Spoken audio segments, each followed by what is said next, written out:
queen रक्सी बोतल समात्दै queen बसिरहेको छ अनि त्यहाँ गिलास राखेको छ ठाउँमा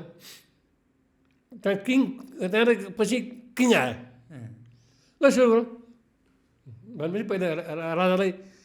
हालिदियो रक्सी अनि अब आइस हाल्ने होला सोडा हाल्ने होला अनि आउने पनि पालो पालो गरेर रनिङ गएर ढोकढोक गर्ने होइन कोट छिट गर्नु पऱ्यो खाने थप्ने खाने कति कति खान्छ रक्सी अब होइन त्यो बसेर खानु त होइन नि फेरि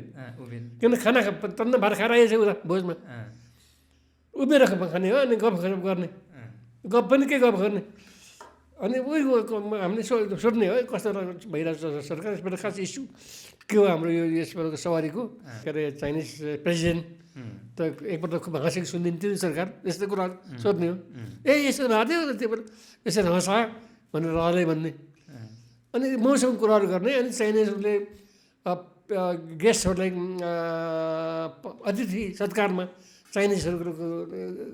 सिपालु हुन्छन् यस्तै प्रोत्साहन उनीहरूको चाहिँ प्रशंसा गर्ने चाइनिजको यस्तै गफहरू भइरहेको थियो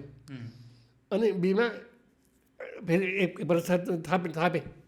खाउँ न भन्छ त्यस्तो भयो राजालाई आफै भने खाउँ न भने फेरि त्यस्तो फेरि सबैले थामे त्यसो प्याक भने गर्नु हुन्छ प्याक अब पुग्यो कहाँ पुग्ने उसलाई कहाँ पुगेछ भन्छ मलाई आउँछ हि निड्स वान मोर भन्छ त्यसै मलाई अनि सबैले थापे एकै पनि दुई प्याक पनि खायो किङलाई अलिक खानु मन रहेछ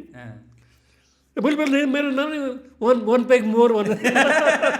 राजा वीरेन्द्रले राख्थ्यो वान प्याक मोर